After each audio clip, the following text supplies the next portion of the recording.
കിഴക്കേ കുറ്റിച്ചിറ NSS കരയോഗം ഓഫീസിന് മുന്നിൽ സ്ഥാപിച്ച ഹൈമാസ്റ്റ് ലൈറ്റിന്റെ സ്വിച്ച് ഓൺ കർമ്മം സനീഷ് കുമാർ ജോസഫ് MLA നിർവഹിച്ചു. ചാലക്കുടി ബ്ലോക്ക് പഞ്ചായത്ത് അംഗം CV ആന്റണി പരിപാടിക്ക് അധ്യക്ഷത വഹിച്ചു. പഞ്ചായത്ത് അംഗം Saritha Shaji, ward Congress committee president KM Jose, bank director TL Devassy, Sunil K Menon, Anto Aliyath, K Krishnankutty, Benny Nabelil തുടങ്ങിയവർ സംസാരിച്ചു. റോഡ്, വെള്ളം എന്നുള്ളതൊക്കെ എല്ലാവരുടെയും വളരെ ഏറ്റവും അടിസ്ഥാനപരമായ ആവശ്യങ്ങളാണ്. നമ്മുടെ മണ്ഡലത്തിൽ വലിയ വികസന പ്രവർത്തനങ്ങൾ നടന്നുകൊണ്ടിരിക്കുക.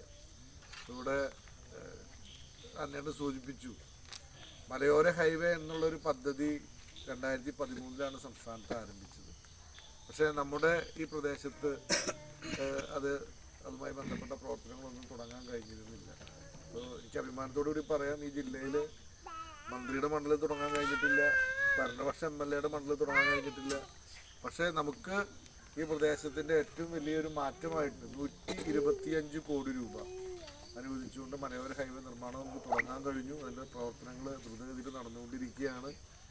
അതോടൊപ്പം തന്നെ സംസ്ഥാനത്ത് ആദ്യമായി ഒരു മലയോര ഹൈവേയുമായി ബന്ധപ്പെട്ടുകൊണ്ടൊരു നഷ്ടപരിഹാരം നമുക്ക് കൊടുക്കാൻ സാധിച്ചത് ഈ പ്രദേശത്തെ പ്രവർത്തനങ്ങൾക്കാണ്. 13 കോടി രൂപ ഭൂമിക്കല്ല, അത് അവിടെ നഷ്ടപ്പെടുന്ന ആളുകൾക്ക് ഒരു നഷ്ടപരിഹാരമായിട്ട് നമുക്ക് കൊടുക്കാനായിട്ട് കഴിയും.